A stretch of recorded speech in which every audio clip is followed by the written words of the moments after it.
কুষ্টিয়ায় জাতির পিতার ভাস্কর্য ভাঙচুরের ঘটনায় মাদ্রাসা ছাত্রসহ গ্রেফতার 4 উস্কানিদাতা শনাক্ত। কোনো রকম ভাঙচুর বলেন, কোনো রকম একটা অরাজক পরিস্থিতির সৃষ্টি করতে আমরা দিব না। বঙ্গবন্ধুর অবমাননা সহ্য করা হবে না, ভাস্কর্য ভাঙচুর ক্ষমার অযোগ্য অপরাধ, বিক্ষোভে উত্তাল দেশ। বাবুনগরী মামুনুলদের বিরুদ্ধে কাল মামলা করবে মুক্তিযুদ্ধ মঞ্চ, দেশের সব ভাস্কর্য রক্ষার নির্দেশনা চেয়ে রিট। ভুটানের সাথে অগ্রাধিকারমূলক বাণিজ্য চুক্তি সই, 100 পণ্যের শুল্কমুক্ত সুবিধা পাবে বাংলাদেশ। কোভিড-19-এ আরও 31 জনের মৃত্যু, ভ্যাকসিন না আসা পর্যন্ত মাস্ক ব্যবহারের আহ্বান।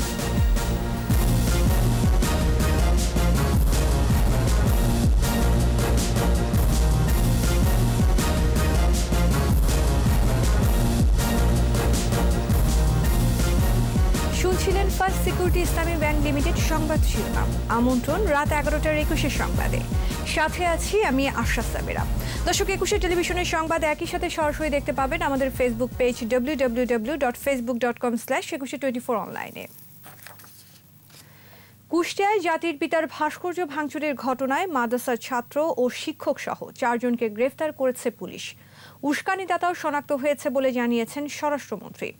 গ্রেফতার 4 জনের মধ্যে 2 জনকে ক্লোজ সার্কিট ক্যামেরার ফুটেজ দেখে শনাক্ত করা হয়। ভাস্কর্য ভাঙচুরের ঘটনায় কুষ্টিয়া মডেল থানায় একটি মামলা হয়েছে। ঘটনা তদন্তে কাজ শুরু করেছে জেলা প্রশাসনের 3 সদস্যের কমিটি। সহকর্মীদের সাথে নিয়ে বিস্তারিত জানাচ্ছেন দীপু সার্ভার।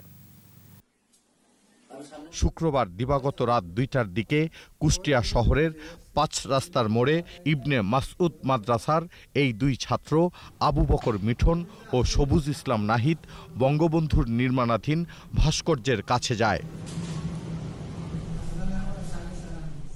ক্লোজ সার্কিট ক্যামেরার ফুটেজ পর্যালোচনায় দেখা যায় বকর ও নাহিদ মই দিয়ে উঠে ভাস্কর্য বেদির উপর ওঠে। এরপর ব্যাগ থেকে হাতুড়ি বের করে ভাঙচুর করে। তাদের পরনে ছিল জুব্বা আর মাথায় ছিল পাগড়ি। এই চিত্রই বলে দেয় বঙ্গবন্ধুর নির্মাণাধীন ভাস্কর্য ভাঙচুরের প্রস্তুতি নিয়েই ঘটনাস্থলে যায় তারা।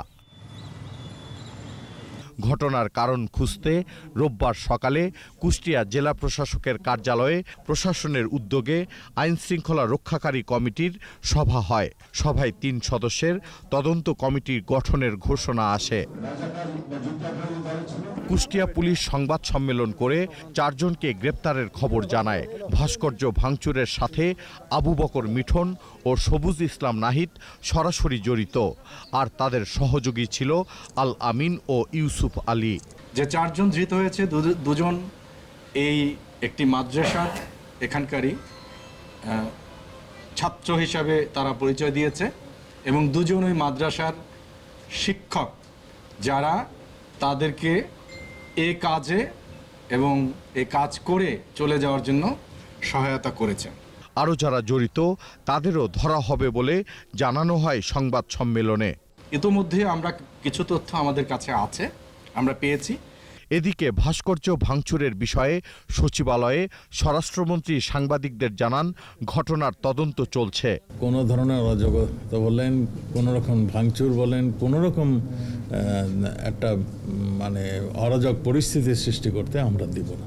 স্বরাষ্ট্রমন্ত্রী বলেন, ভাস্কর্য মানে স্মৃতি ধরে রাখা। বঙ্গবন্ধু হলেন জাতির পিতা, সর্বকালের সর্বশ্রেষ্ঠ বাঙালি। তার স্মৃতি ধরে রাখতেই ভাস্কর্য নির্মাণ হচ্ছে। তার স্মৃতি ধরে রাখবে না, এইটা তো বাংলাদেশের কোনো মানুষই এটা মেনে নিতে পারবে না। যে ভাস্কর্য মানেই পূজা নয়, ভাস্কর্য মানে তাকে ধরে রাখা, তার যে অবদান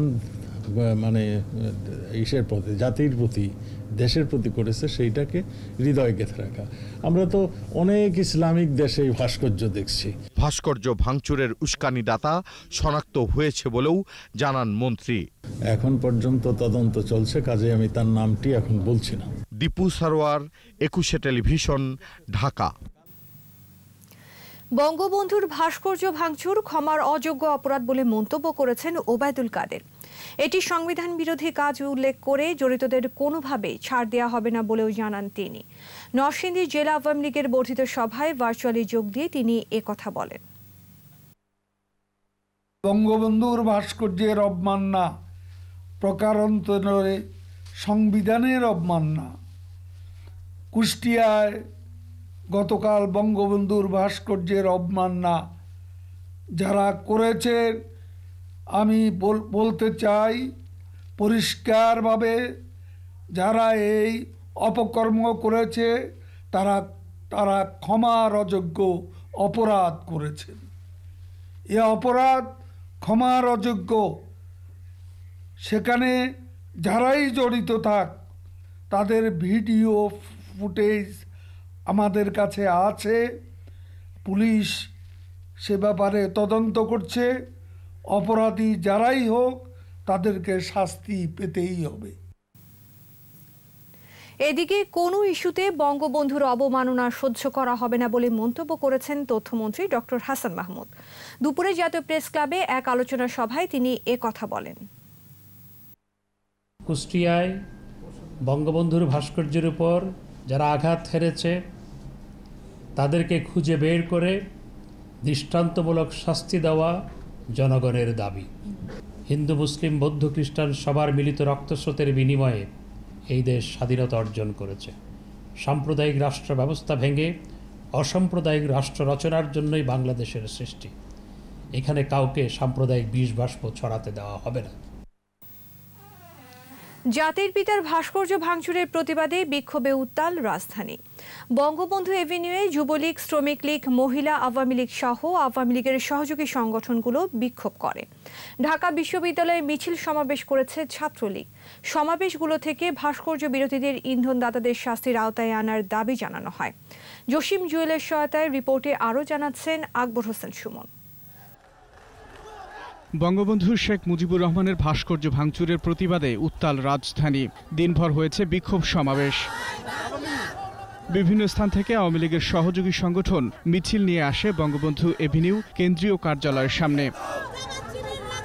যুবলীগের সমাবেশে কেন্দ্রীয় নেতাদের অভিযোগ, খালেদা তারেকের নির্দেশে মৌলবাদীরা ভাস্কর্য ভাঙার দুঃসাহস দেখিয়েছে। যত ভাস্কর্য আছে আজ পর্যন্ত কোনো ভাস্কর্য নিয়ে কথা হয় নাই, কিন্তু আজকে বঙ্গবন্ধুর ভাস্কর্য নিয়ে এত আন্দোলন, এত কথা বলতে এদের ইন্ধনদাতা কে?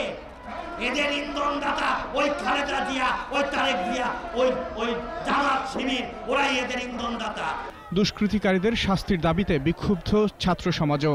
ঢাকা বিশ্ববিদ্যালয়ের মধুর ক্যান্টিন থেকে বের হয় বিক্ষোভ মিছিল। সন্ত্রাস বিরোধী রাজু ভাস্কর্যের পাদদেশে সমাবেশ থেকে উগ্র মৌলবাদীদের বিরুদ্ধে প্রতিরোধ গড়ে তুলতে কর্মীদের নির্দেশ দেন কেন্দ্রীয় নেতারা। এই ওয়াজ মাহফিল এবং ধর্মীয় সভার নামে তারা এই ধর্মকে বিকৃত করে তারা বিভিন্নভাবে এই ধর্মের সাথে বাংলাদেশের রাষ্ট্রীয় স্বার্থের দ্বন্দ্ব তৈরি করতে চায়।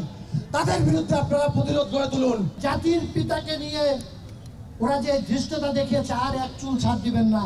তারা যেন ওয়াজ মাহফিলে বসে যদি কোনো রাজনৈতিক আলোচনা করে, যদি বঙ্গবন্ধুকে নিয়ে কোনো কথা করে, আপনারা ওই ওয়াজ মাহফিলে আপনারা প্রতিহত করবেন তাদেরকে। বিক্ষোভ করেছেন সাধারণ আইনজীবীরাও। সুপ্রিম কোর্ট প্রাঙ্গণে বঙ্গবন্ধুর ভাস্কর্য ভাঙচুরকারী ও তাদের উস্কানিদাতাদের দৃষ্টান্তমূলক বিচার ও শাস্তির দাবি জানান আইনজীবীরা। আকবর হোসেন সুমন, 21 টেলিভিশন, ঢাকা। জাতির পিতার ভাস্কর্য ভাঙচুরের প্রতিবাদে ফুঁসছে সারা দেশ। দেশের বিভিন্ন স্থানে বিক্ষোভ মিছিল ও সমাবেশ হয়েছে। সমাবেশগুলো থেকে বক্তারা বলেন, উগ্র মৌলবাদীদের প্রতিরোধের এখনই সময়।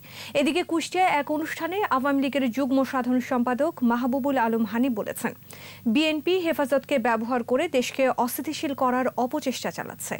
21 প্রতিনিধিদের সহায়তায় রত্না জামানের রিপোর্ট। প্রতিবাদে উত্তাল বঙ্গবন্ধুর ভাস্কর্য ভাঙচুরের ঘটনাস্থল কুষ্টিয়া শহরে। প্রতিবাদ মিছিল ও সমাবেশ করে আওয়ামী লীগ। সকালে জেলা আইনশৃঙ্খলা কমিটির সভায় যোগ দেওয়ার আগে কুষ্টিয়ার সংসদ সদস্য মাহবুবুল আলম হানিফ সাংবাদিকদের বলেন, বিএনপি হেফাজতকে ব্যবহার করে দেশকে অস্থিতিশীল করতে চাইছে। ধর্মের নাম করে বিভিন্ন সময় ভুল ব্যাখ্যা দিয়ে মানুষকে বিভ্রান্ত করে সরকার বিরুদ্ধে লেগে দেওয়ার চেষ্টা করছেন। এদের মূল লক্ষ্য কিন্তু এরা আসলে ধর্ম নয়, এরা হচ্ছে ৭১-এর পরাজিত শক্তি। যারা আজকে আপনারা দেখুন সেই হেফাজত ইসলাম বা অন্য যে সমস্ত খেলাফত মজলিস বা যারা যে সমস্ত ধর্মভিত্তিক দলগুলো আছে, প্রত্যেকটা দলের শীর্ষ পর্যায়ের নেতা তারা হয় নিজেরা রাজাকার ছিল অথবা রাজাকার পরিবারের সন্তান। এছাড়া এ ঘটনায় জেলার সামাজিক ও সাংস্কৃতিক সংগঠনের নেতারা ক্ষুব্ধ প্রতিক্রিয়া জানান। এটা একটা গভীর ষড়যন্ত্র এবং যারা আজকে কুষ্টিয়ার এই বঙ্গবন্ধু ভাস্কর্যটি ভেঙেছে তাদের আমরা কঠিন শাস্তি চাই। কুষ্টিয়ার স্বাধীনতা চেতনায় উদ্বুদ্ধ সকল জনতার পক্ষ থেকে এই ভাস্কর্য ভাঙার আমি নিন্দা জ্ঞাপন করছি। জাতির পিতার ভাস্কর্য ভাঙচুরের প্রতিবাদে খুলনায় বিক্ষোভ সমাবেশে বক্তারা বলেন, বঙ্গবন্ধুর ভাস্কর্য ভেঙে প্রমাণ করেছে ওরা দেশ জাতির শত্রু। সিলেটের রেজিস্ট্রি মাঠ থেকে শুরু হয় প্রতিবাদ মিছিল, শেষ হয় কেন্দ্রীয় শহীদ মিনারে সমাবেশের মধ্য দিয়ে। সাবধান থাকা উচিত, এরা সব সময় একই চিন্তায় থাকে। রংপুরে বিক্ষোভ মিছিল ও সমাবেশ করেছে মহানগর আওয়ামী লীগ ও অঙ্গ সংগঠনগুলো। এছাড়া বঙ্গবন্ধুর ভাস্কর্য ভাঙচুরের প্রতিবাদে মিছিল সমাবেশ হয়েছে বরিশাল, পিরোজপুর, ঝিনাইদহ, মাগুরা, নোয়াখালী সহ বিভিন্ন জেলায়। এসব কর্মসূচি থেকে দুর্বৃত্তদের গ্রেপ্তার ও শাস্তির দাবি জানানো হয়। রত্না জামান, 21 টেলিভিশন। বঙ্গবন্ধুকে অবমাননা ও সংবিধান লঙ্ঘনের অভিযোগে হেফাজত নেতা জুনায়েদ বাবুনগরী, মামুনুল হক ও মুফতি ফয়জুল্লাহর বিরুদ্ধে কাল মামলা করবেন মুক্তিযুদ্ধ মঞ্চের নেতারা।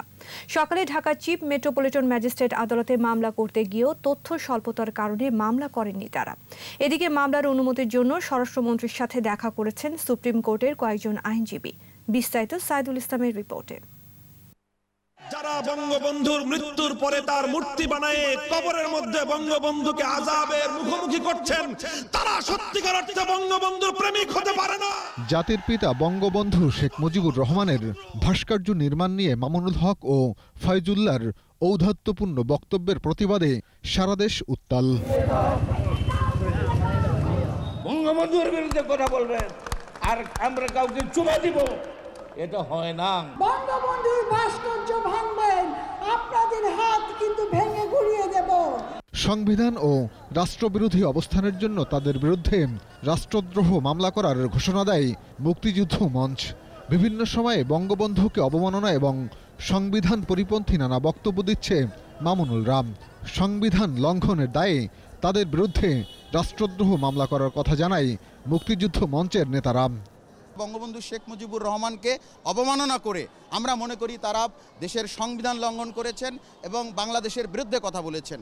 আমরা বলছি যে এখানে আসামিরা যারা আছেন তারা বিভিন্ন জায়গায় তাদের ধর্মীয় লেবাস ব্যবহার করে বিভিন্ন সভা সমিতিতে তাদের অনুসারীদেরকে উস্কানিমূলক বক্তব্য দিয়ে বাংলাদেশের সার্বভৌমত্ব এবং আইন বলে প্রতিষ্ঠিত সরকারের বিরুদ্ধে ঘৃণা এবং বিদ্বেষ ছড়িয়ে দেশের মধ্যে একটি অরাজক পরিস্থিতি সৃষ্টি করে সরকার উৎখাতের ষড়যন্ত্রে লিপ্ত আছে। এদিকে মামলা করার অনুমতির জন্য সচিবালয়ে স্বরাষ্ট্রমন্ত্রীর সাথে দেখা করেছেন সুপ্রিম কোর্টের কিছু আইনজীবী। বঙ্গবন্ধু ভাস্কর্য ভাঙ্গা মানে আমাদের সংবিধানকে ভুলুণ্ঠিত করা এবং এটা একটা দেশদ্রোহী কাজ। আমি সেই জন্য রাষ্ট্রপতিতে মামলা করার জন্য সরকারে আবেদন করেছি, স্বরাষ্ট্র মন্ত্রণালয়ে আবেদন করেছি। আইনজীবীরা বলেন মৌলবাদের আস্ফালন এখনই রোধ করা দরকার। সাইদুল ইসলাম, 21 টেলিভিশন, ঢাকা। জাতির পিতা বঙ্গবন্ধু শেখ মুজিবুর রহমানের ভাস্কর্য সহ দেশের সব ভাস্কর্য রক্ষায় পদক্ষেপ নেওয়ার নির্দেশনা চেয়ে হাইকোর্টে রিট করা হয়েছে। রোববার সুপ্রিম কোর্টের আইনজীবী অ্যাডভোকেট উত্তম লাহিড়ী রিট আবেদনটি দায়ের করেন। পরে তার পক্ষে আইনজীবী নাহিদ সুলতানা জুথি বলেন, তার সব ভাস্কর্য রক্ষা করার দায়িত্ব রাষ্ট্রের। রাষ্ট্র যেন সেটা রক্ষায় যথাযথ ব্যবস্থা নেয় তার নির্দেশনা চাওয়া হয়েছে। বঙ্গবন্ধুর স্বাধীনতার প্রতীক উল্লেখ করে তিনি বলেন, বাংলাদেশের ঐতিহ্যের যেসব মনুমেন্ট আছে সেগুলো কোনো ধর্মীয় প্রতীকের সঙ্গে সাংঘর্ষিক না। বঙ্গবন্ধু সহ রাষ্ট্রের যত মনুমেন্ট আছে এটা রক্ষণাবেক্ষণের দায়িত্ব রাষ্ট্রের। তো আমরা সেটা রাষ্ট্রের কাছে একটা কোর্টের অনারেবল কোর্ট থেকে আমরা একটা ডাইরেকশন চাচ্ছি, কালকে আমরা এটা মেনশন করব।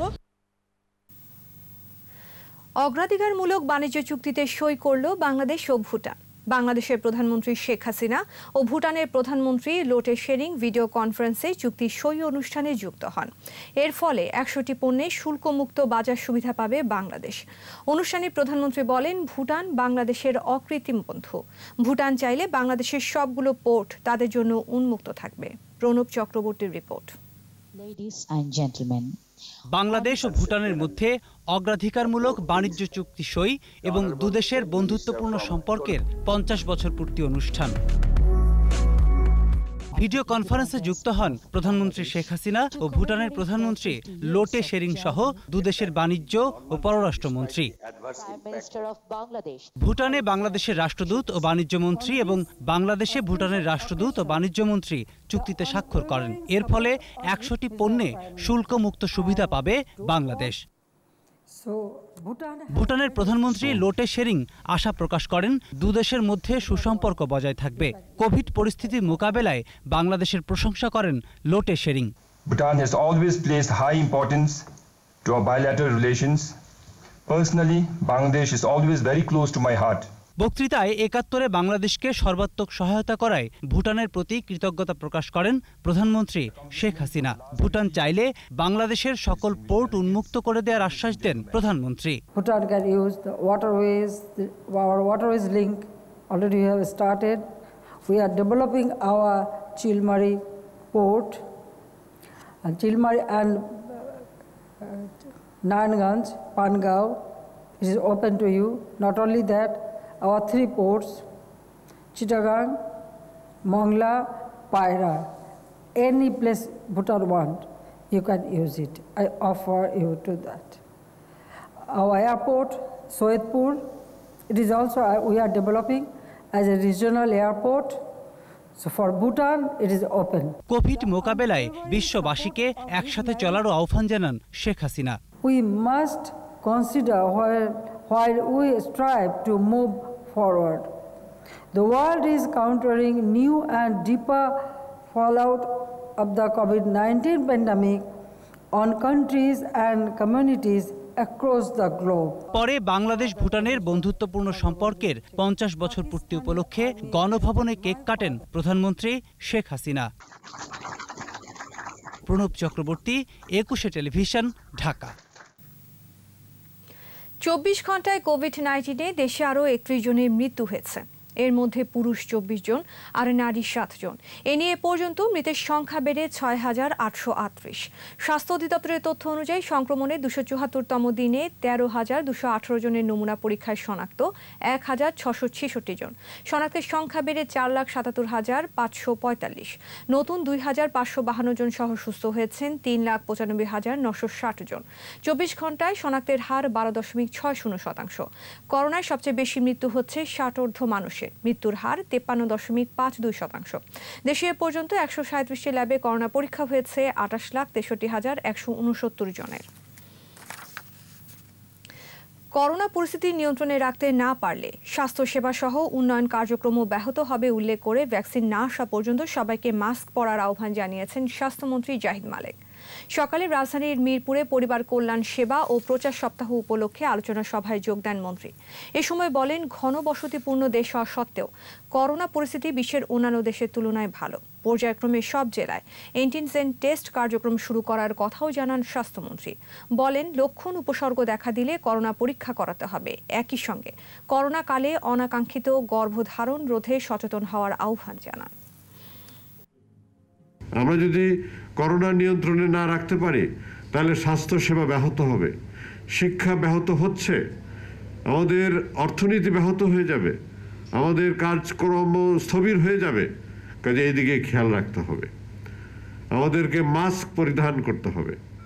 মাস্কই হলো একটা কার্যকরী ব্যবস্থা যে পর্যন্ত কিনা আমাদের দেশে ভ্যাকসিন না আসবে। নিচ্ছি বিরতি। নো মাস্ক নো সার্ভিস বিধি মেনে চলুন, সুস্থ থাকুন। যখন ফিরছি তখন অন্যান্য খবরের সঙ্গে আরও থাকবে। ডাবল লাইন ছাড়া শিডিউল ঠিক রাখা সম্ভব নয় বললেন রেলমন্ত্রী। সেবার মান বাড়াতে 18টি টাস্কফোর্স। স্বৈরাচার পতনের 30 বছর, গণতন্ত্রকে প্রাতিষ্ঠানিক রূপ দেওয়ার আহ্বান। আবারও আমন্ত্রণ রাত 11টার 21 সংবাদে। ডাবল লাইন ছাড়া রেলের শিডিউল ঠিক রাখা সম্ভব নয় বলে জানিয়েছেন রেলমন্ত্রী নুরুল ইসলাম সুজন। কমলাপুরে রেল সেবা ও নিরাপত্তা সপ্তাহের আয়োজনে তিনি বলেন, যাত্রী সেবার দিকে নজর দেওয়া হয়েছে। মান বাড়াতে পূর্ব ও পশ্চিমাঞ্চলে গঠন করা হয়েছে 18টি টাস্কফোর্স। আদিত্য মামুনের রিপোর্ট। করোনাকালে স্বাস্থ্য সুরক্ষা নিশ্চিত করে নিরাপদ ট্রেন চলাচল চালু রাখা এবং রেল সেবা ও নিরাপত্তা সপ্তাহ উপলক্ষে কমলাপুর রেলওয়ে স্টেশনে এই আয়োজন। অনুষ্ঠান উদ্বোধন করেন মন্ত্রী নুরুল ইসলাম সুজন। যাত্রীদের সাথে কুশল বিনিময় করেন মন্ত্রী। সেবার মান সম্পর্কে জানতে চান যাত্রীদের কাছে। পরে সাংবাদিকদের বলেন, যাত্রী সেবার মান বাড়াতে কর্মসূচি নেওয়া হয়েছে। টিকিট কালোবাজারি রোধ, ট্রেনের ভেতরে পরিষ্কার পরিচ্ছন্নতা ও নিরাপত্তা নিশ্চিতে তদারকি চলছে বলেও জানান মন্ত্রী। রেলওয়ের পূর্বাঞ্চলে 7টি এবং পশ্চিমাঞ্চলে 11টি টাস্ক ফোর্স গঠন করা হয়েছে। আরও কি ব্যবস্থা গ্রহণ করলে আমাদের রেল সেবা আরও বেশি করে আমরা আমাদের দিতে পারবো সেই ব্যাপারে আমরা সচেষ্ট থাকব। শিডিউল বিপর্যয় রোধে পরিকল্পনা করা হচ্ছে বলেও জানান মন্ত্রী। ডাবল লাইন না হওয়া পর্যন্ত আমাদের শিডিউল বিপর্যয়ের যে অভিযোগ, এটা থেকে আমরা রক্ষা পাবো না। রেলের বর্তমান সেবা ও মানে খুশি যাত্রীরা। টিকিট নিয়ে ভোগান্তি না থাকায় সন্তুষ্ট তারা। সময় মতন সঠিক মতন যাওয়া আসা করতেছে, অনলাইন ব্যবস্থাও খুব সুন্দর হয়েছে। ঠিক টাইমে পৌঁছে যাচ্ছে যেখানে যাওয়ার হয়। যেমন আমরা দিনাজপুর থেকে ঢাকা এসেছি একদম রাইট টাইমে। করোনাকালে রেল ভ্রমণে স্বাস্থ্য সুরক্ষার বিষয়েও সন্তুষ্টি জানান যাত্রীরা। আগে ট্রেনে অনেক নোংরা থাকতো, বাট এখন ট্রেনগুলো অনেক পরিষ্কার পরিচ্ছন্ন। আর করোনার কারণে দেখা যাচ্ছে যে ভালোভাবে ক্লিন করছে। সময়ের সাথে সাথে রেলে আধুনিক সুযোগ সুবিধা যুক্ত হবে বলেও আশা যাত্রীদের। আদিত্য মামুন, 21 টেলিভিশন, ঢাকা। সরকার দেশকে অস্থিতিশীল করার নতুন ষড়যন্ত্র করছে বলে অভিযোগ করেছেন বিএনপির মহাসচিব মির্জা ফখরুল ইসলাম আলমগীর। রোববার জাতীয় প্রেস ক্লাবে এক আলোচনায় তিনি এ অভিযোগ করেন। হাজারো মানুষ বোধহয় শুধু গণতন্ত্রের জন্য প্রাণ দিয়েছে। সেই গণতন্ত্রকে এই আওয়ামী লীগ, যারা মুখে গণতন্ত্রের কথা বলে আর কাজটা করে ঠিক উল্টো। অনেকে বলেন যে গণতন্ত্রী পার্টি, ওটা কোনোদিনই গণতন্ত্র পার্টি ছিল না। ওদের রক্তের মধ্যে নেই, ডিএনএর মধ্যে নেই। ওরা ডিএনএর মধ্যেই তাদের হচ্ছে নির্যাতনকারী, নিপীড়নকারী।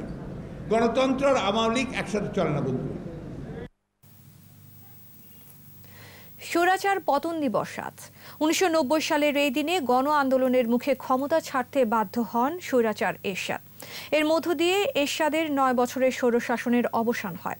মুক্তি পায় গণতন্ত্র। গণতন্ত্রকে প্রাতিষ্ঠানিক রূপ দেওয়ার পাশাপাশি উন্নয়নের ধারা অব্যাহত রাখার আহ্বান জানিয়েছেন তৎকালীন ছাত্র নেতারা। মাহমুদ হাসানের রিপোর্ট।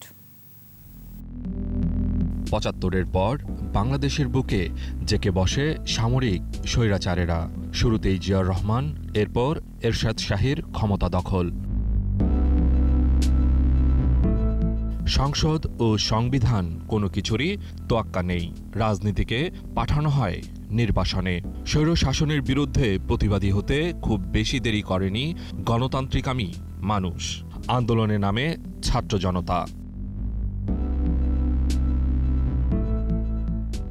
আওয়ামী লীগ সভাপতি ও বর্তমান প্রধানমন্ত্রী শেখ হাসিনার নেতৃত্বে গড়ে ওঠে 15 দলীয় জোট। বিএনপির নেত্রী খালেদা জিয়ার নেতৃত্বে 7 দলীয় জোটও যোগ দেয় এরশাদ বিরোধী আন্দোলনে। সরব ছিল বাম ঘরানার 5 দলীয় জোটও।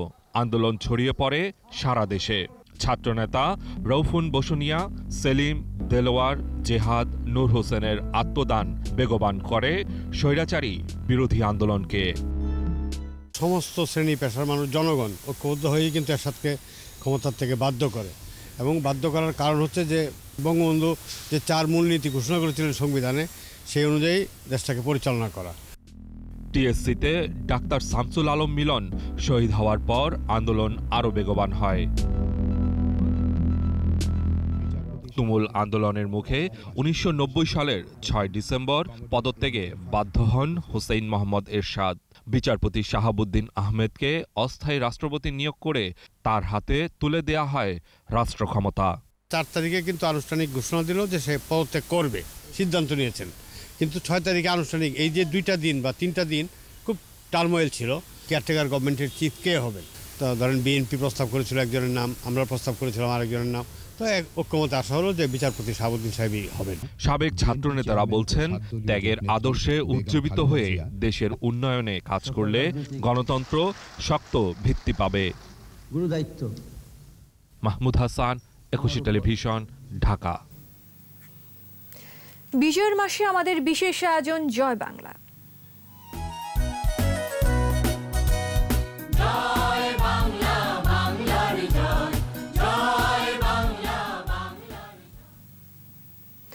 বিজয়ের ৪৯ বছরেও মুক্তিযুদ্ধ নিয়ে এখনও সারা জাগানো এবং বিস্তৃত কোনো উপন্যাস রচনা না হওয়ায় খেদ আছে বিশেষজ্ঞদের। এজন্য ৭৫ পরবর্তী সময়ে পথচ্যুত হওয়ার পাশাপাশি মুক্তিযুদ্ধের ইতিহাস চর্চায় তেমন কোনো উদ্যোগ না থাকাকেই দুষছেন তারা। বিজয় নিয়ে যেসব কবিতা, প্রবন্ধ, উপন্যাস এসেছে তা নেহাত কম নয়, তবে বেশিরভাগেরই মান নিয়ে প্রশ্ন তুলছেন তারা। মাহমুদ হাসানের রিপোর্ট। মুক্তির জন্য দীর্ঘ সংগ্রাম, ৫২, ৬৬, ৬৯-এর উত্তাল সময় ধরে ৭১-এর মুক্তিযুদ্ধ। ইতিহাসের বাঁকে বাঁকে বাঙালির সংগ্রাম, আর বাঙালির মুক্তির মহানায়ক জাতির পিতা বঙ্গবন্ধু শেখ মুজিবুর রহমান। দিনে দিনে তিনি বাঙালিকে তৈরি করেছেন, ৬ দফা দিয়ে নিয়ে গেছেন সশস্ত্র সংগ্রামে। এসেছে বিজয়, বিশ্ব মানচিত্রে স্বাধীন বাংলাদেশ। বাঙালির বিজয়, বাঙালির বীরত্ব এবং বঙ্গবন্ধুকে নিয়ে এখনও পরিপূর্ণ কোনো উপন্যাস পায়নি বাংলা সাহিত্য। জাতির পিতা বঙ্গবন্ধু শেখ মুজিবুর রহমান, তার যে নায়কোচিত নেতৃত্ব, বাঙালি জাতিকে স্বাধিকার আন্দোলনের মধ্য দিয়ে স্বাধীনতা আন্দোলনের দিকে নিয়ে যাওয়া, এই মহাকাব্যিক ব্যাপ্তির কোনো উপন্যাসই এখন পর্যন্ত রচিত হয়নি বাংলা ভাষায়। প্রতিভাবান বড় মাপের কথা সাহিত্যিক, উপন্যাসিক ছাড়া বিজয়ের সঠিক ইতিহাস ফুটিয়ে তোলা সম্ভব নয় বলে জানান এই বিশ্লেষক। সাহিত্য শিল্প রচনা করতে গেলে, সৃষ্টি করতে গেলে বড় মাপের লেখকের আবির্ভাব খুব দরকার। সারা পৃথিবীতেই এটি ঘটেছে। বহু জায়গায় বিপ্লবের পরে, কয়েকশো বছর পরেও সাহিত্য রচনা হয়েছে। বাংলার বিজয় নিয়ে আন্তর্জাতিক অঙ্গনেও সাহিত্য রচনা হয়েছে। সাহিত্যে মুক্তিযুদ্ধকে নিপুণভাবে ফুটিয়ে তুলতে নতুন প্রজন্মের দিকে তাকিয়ে থাকা। খুব করেই আশাবাদী যে নবীন প্রজন্মের লেখক কুল যারা আছেন তারা মুক্তিযুদ্ধে যে রূপায়ণ সেটি বাংলা সাহিত্যে তারা খুবই সুচারুভাবে করবেন, যা দিয়ে অনুপ্রাণিত হবে সারা বিশ্বের বাঙালি এবং তাদের মধ্য দিয়ে বিশ্ববাসী। প্রাথমিক ও মাধ্যমিক স্তরের পাঠ্য বইয়ে মুক্তিযুদ্ধের ইতিহাস বিচ্ছিন্নভাবে না করারও পরামর্শ এই বিশ্লেষকের। পরিমাণের অভাব নেই, কিন্তু মান নিয়ে প্রশ্ন আছে। মাহমুদ হাসান, একুশে টেলিভিশন, ঢাকা। নিচ্ছি বিরতি। নো মাস্ক নো সার্ভিস বিধি মেনে চলুন, সুস্থ থাকুন। যখন ফিরছি তখন অন্যান্য খবরের সঙ্গে আরও থাকবে। অনুমোদনহীন নকশায় উত্তরার জমজম টাওয়ার, মালিক গোল্ডেন মনিরকে ২১ লাখ টাকা জরিমানা। আমন্ত্রণ আবারও রাত ১১টার ২১ সংবাদে। রাজুকের অনুমোদিত নকশা মানেনি গোল্ডেন মনিরের মালিকানাধীন রাজধানীর উত্তরার জমজম টাওয়ার। রোববার সকাল থেকে ভবনটি ঘিরে অভিযান পরিচালিত হয়। এ সময় নকশা মানা সহ নানা অনিয়মে ভবন মালিককে ২১ লাখ টাকা জরিমানা করেছে ভ্রাম্যমাণ আদালত। এছাড়াও অনুমোদনের বাইরে মার্কেটটির মূল ভবনের বাইরে স্থাপনা থাকায় তা ভেঙে দেওয়া হয়। গত মাসে র্যাবের হাতে গোল্ডেন মনিরের গ্রেফতার হওয়ার পরই আলোচনায় আসে তার মালিকানাধীন জমজম টাওয়ারের বিষয়টি।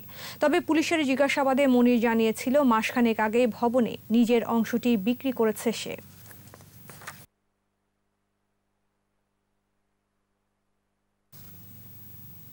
হবিগঞ্জের মাধবপুরের শাহজিবাজার রেল স্টেশনের কাছে তেলবাহী ট্রেন লাইনচ্যুত হওয়ায় সিলেটের সাথে সারা দেশের রেল যোগাযোগ বন্ধ রয়েছে। রোববার দুপুর ১২টার দিকে চট্টগ্রাম থেকে সিলেটগামী একটি তেলবাহী ট্রেন শাহজিবাজার রেল স্টেশনের কাছে ৪টি বগি নিয়ে লাইনচ্যুত হয়। ঘটনা তদন্তে গঠন করা হয়েছে ৪ সদস্যের কমিটি। শাহজিবাজার স্টেশনের মাস্টার মোফাজ্জল হোসেন জানান, খবর পেয়ে শাস্তাগঞ্জ ফায়ার সার্ভিসের কর্মীরা ঘটনাস্থলে পৌঁছে পরিস্থিতি নিয়ন্ত্রণের চেষ্টা করছে। ট্রেন সচল হতে সময় লাগবে বলে জানান রেল কর্তৃপক্ষ। এদিকে লাইনচ্যুত হওয়া বগিগুলো থেকে পড়ে যাওয়া তেল সংগ্রহ করতে ভিড় জমায় স্থানীয়রা।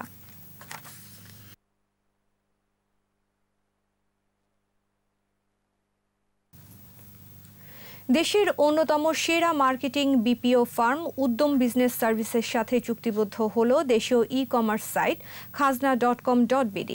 খাজনার মাধ্যমে ঘরে বসে গ্রাহকরা দেশের বিভিন্ন প্রান্ত থেকে ক্যাশ অন ডেলিভারি সেবা নিতে পারবেন। উদ্যম বিজনেস সার্ভিসেস লিমিটেডের managing director and CEO Mohammad Kausar এবং khazna.com.bdর এক্সিকিউটিভ অফিসার ইয়াকুব আলী নিজ নিজ প্রতিষ্ঠানের পক্ষে চুক্তি স্বাক্ষর করেন। দেশীয় ই-কমার্সকে এগিয়ে নিয়ে যাবার জন্য এবং ক্রেতারা যাতে সুলভে সাশ্রয়ী মূল্যে মানসম্পন্ন পণ্য পান সেই লক্ষ্যে কাজ করার অঙ্গীকার করেন।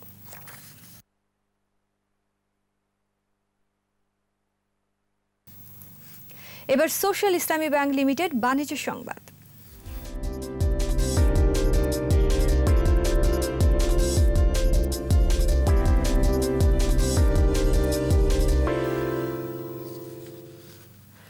অর্থনৈতিক প্রবৃদ্ধি অর্জনে প্রযুক্তির সর্বোচ্চ সুবিধা কাজে লাগিয়ে সিএমএসএমই স্টার্টআপের ভিত্তি আরও সুদৃঢ় করতে চায় ব্যবসায়ীদের শীর্ষ সংগঠন এফবিসিসিআই। আর এ লক্ষ্যে রাজধানীর মতিঝিলে এফবিসিসিআই ভবনে আয়োজিত অনুষ্ঠানে ভার্চুয়ালি যুক্ত হয়ে টেক্সি সফটওয়্যারের উদ্বোধন করেন শিক্ষামন্ত্রী ডাক্তার দীপমণি। অনুষ্ঠানে অন্যদের মধ্যে উপস্থিত ছিলেন আইসিটি প্রতিমন্ত্রী জুনায়েদ আহমেদ পলক, সংগঠনের সভাপতি শেখ ফজলে ফাহিম। সফটওয়্যারটি অর্থনীতিতে প্রযুক্তির ভূমিকা তুলে ধরা, প্রবৃদ্ধি অর্জন, উদ্ভাবনে উৎসাহ দেয়া এবং কর্মসংস্থান সৃষ্টির ক্ষেত্রে প্রয়োজনীয় রীতিনীতি প্রণয়নে সহায়ক হবে বলে আশা করেন বক্তারা।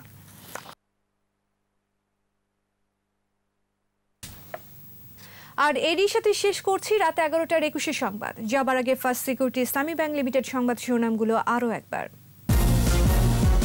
কুষ্টিয়ায় জাতির পিতার ভাস্কর্য ভাঙচুরের ঘটনায় মাদ্রাসার ছাত্রসহ গ্রেপ্তার 4, উস্কানিদাতা শনাক্ত। বঙ্গবন্ধুর অবমাননা সহ্য করা হবে না, ভাস্কর্য ভাঙচুর ক্ষমার অযোগ্য অপরাধ, বিক্ষোভে উত্তাল দেশ। বাবুনগরী মামুনুলদের বিরুদ্ধে কাল মামলা করবে মুক্তিযুদ্ধ মঞ্চ, দেশের সব ভাস্কর্য রক্ষার নির্দেশনা চেয়ে রিট। ভুটানের সাথে অগ্রাধিকারমূলক বাণিজ্য চুক্তি সই, 100 পণ্যের শুল্কমুক্ত সুবিধা পাবে বাংলাদেশ।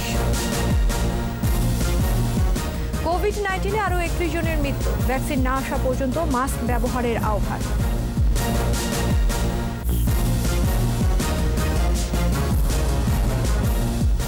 সর্বশেষ খবর জানতে ডায়াল করুন 2021 নম্বরে আর ভিজিট করুন 21-tv.com এই ওয়েবসাইটে। এছাড়া ফেসবুকে লগ ইন করতে পারেন facebook.com/2124 অনলাইনে। পরের সংবাদ রাত 1টায় দেখার আমন্ত্রণ রইল। স্বাস্থ্যবিধি মেনে চলুন, সুস্থ থাকুন। ধন্যবাদ।